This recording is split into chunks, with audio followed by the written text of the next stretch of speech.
Hey guys, Paul Irvin here, and this is going to be a slightly different video from my usual because I'm actually going to be going over my new Samsung monitor that I've had for a few weeks and now feel comfortable giving you the thumbs up on it. It's the Samsung curved monitor. The model number is, if you found this video, where's the box? CF390. As you can see, there's the box there. It's been still waiting to go to the recycling centre. But anyway, so for a number of years my trusty workhorse has been this, and it's the Benk G240, which you might see on the camera, maybe not. That's maybe a bit too small to catch. Yeah, it's up there anyway. But my wife very kindly got me this for Father's Day, actually. My son got it for Father's Day, so we won't break that secret. Okay, so obviously I've now got a dual desk setup here, covering the lines here. So the reason why I wanted to make this video is because I've always been a fan of Samsung stuff. I'm recording this on my S6. I've had the S2 and the S3 phones and the S4 and all the rest of it. Main telly in the house is Samsung because the quality is amazing. Now let me just turn this on. Oops. I'm just designing my new website just now, and the colours, the clarity is fantastic, absolutely fantastic. Let me just pause this and put a movie on for a second, hang on. Alright, so there's the intro to Despicable Me, and you'll notice that the colours are very vibrant, the darks are very dark. Now there's a mode on this and it's called Samsung Cinema. Watch this. So if I press the menu button at the bottom right, and if I go up to here and then choose Samsung Magic, sorry. So if I select standard and then change to cinema, just wait for a decent shot on the screen here. Right, so standard colour, and then I'm going to switch to cinema. Ready? See the brightness increase there? There's standard, cinema. You've got dynamic contrast as well, but you can see that, I mean, the colours and the quality and the vibrancy is just absolutely insane. Let me just put this back to cinema now. There we go. There's no point obviously letting you hear the audio because at the end of the day we're doing a review of the monitor. So yeah, the colours are fantastic, the frame rate is great as well. I've just watched one of the Euro games on it the other night and it's tremendous quality as well. There was no blur where the football was and stuff. Let's see. Right, okay, so let's go through the features of the monitor itself. Right, so I've hauled it out from its usual place on my desk here just so we can take you around the back. Oh, excuse the dust, it has been sitting here a few weeks. Okay, so on the back, it's not got the most ports I've seen on the monitor, but for my needs it's perfect. It's got one HDMI, there's an RGB in, which is VGA. You've got your headset socket, or in my case I've got it connected up to my speakers at the top, and then of course the power lead. The power lead is not your typical kettle plug. It goes back to its own low power converter. Okay, let's put this back. Okay, the stand, as you can see, is a nice low profile. Good grief, I just dusted that too. It's a low profile, typical Samsung, very aesthetically pleasing base there. It's connecting to the back of the monitor itself. The features, so you've got the menu button at the back, so you press it in, number of options here. You can change the source.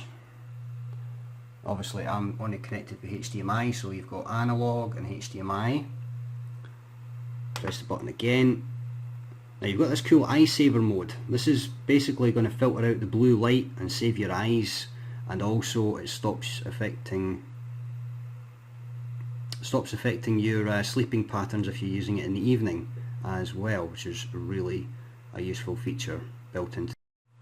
Okay, so other options in here.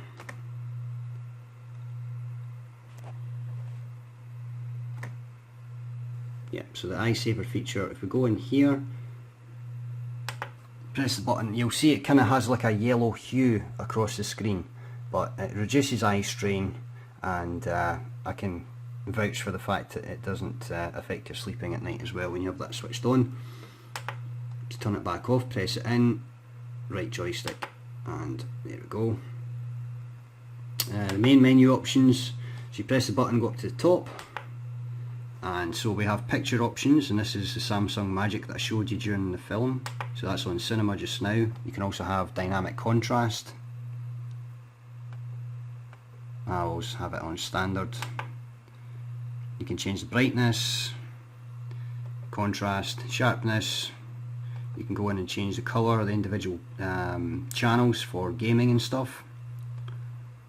Samsung upscale, that basically it kind of allows you to upscale the source image, the source video as well. Okay, where else are we? So eye saver mode, yeah, that's just the same as what I showed you. Game mode, this is pretty cool. It increases the refresh rate, which is set to, I think it's 5 milliseconds. I've tried it on a game as well, and it looks really cool and smooth, and there's no cutting edges and stuff. The response time, again, accelerates the panel, increases the response rate, basically smooths out the video, which is already smooth on default anyway.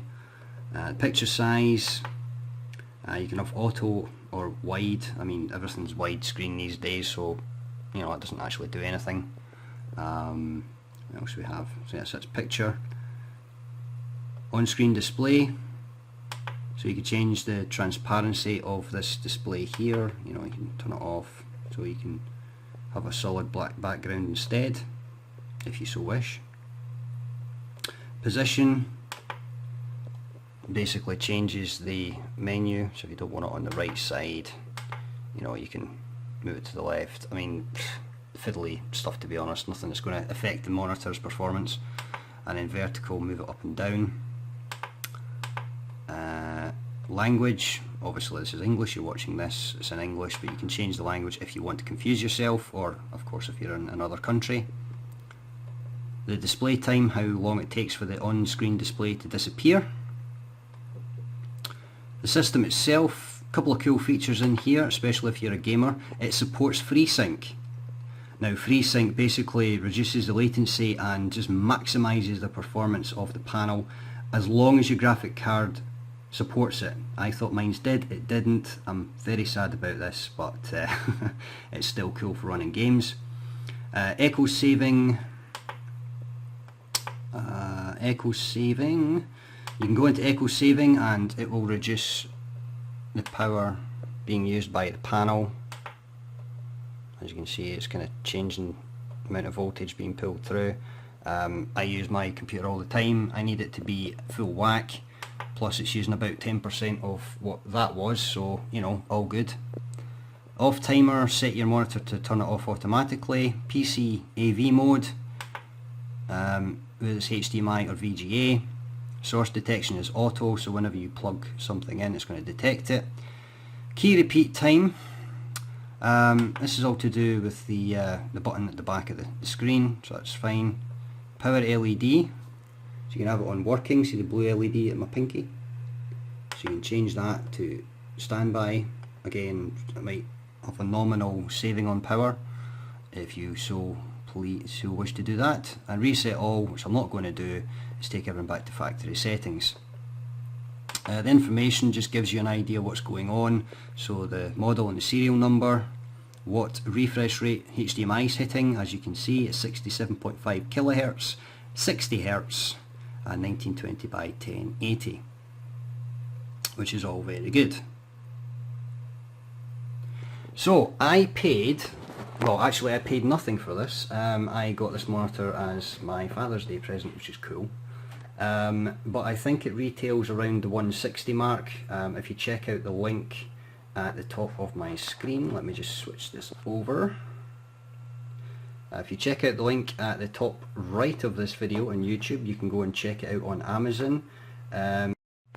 So is it worth the money? You're damn right it's worth the money. The picture quality is exceptional, absolutely exceptional. The curvature, which you'll see, the curvature of the screen, as I failed to mention to start with, it does actually enhance the immersion values when you're playing games or watching movies or whatever it is. It's not going to come across on the camera, that's why I didn't bother going into that side of things. But for the value, it's a typical Samsung product. It is a top quality panel that you're getting. The features, as you've seen on the back, are minimal, but they are realistically very good. You've got HDMI and you've got VGA input as well. If you've got DVI, you can always get a converter or just buy a HDMI cable, you know. So I highly recommend this monitor. It's going to be my main workhorse now. The poor Benk has obviously been retired. You know, I run some dual screen setup as well, but as you can see, curve versus straight monitor, and a slight height difference as well, so it's not like I can line the screens up that well. But yeah, it's been absolutely tremendous, and it's very low power as well. It's hardly using any electricity, which is always good in the days of higher energy bills and stuff. So this is the 24-inch model. I think there's a 27-inch model as well. I'll include the link to that as well. But for my needs, for the distance I'm at just now from the monitor, 24 inches is absolutely perfect. So I hope this has helped. If you check it out on Amazon, you'll see that I've answered some questions from buyers in the Q&A section. By all means, feel free to ask me a question in the box below on this video as well. I'll do my very best to help answer for you. I do know that I was one of the first people to buy this in the UK, because I had it on pre-order for about a month. Sorry, my son had it on pre-order. So yeah, it's been a fantastic addition to my office, my man cave, my place of sanity. So I hope you add it to yours as well. Okay, so this is Paul Irvin. I'd like to say thanks to you for watching this video, and again, any questions, ask below. Click subscribe, get in touch. I love to hear from folks, so take care and bye bye.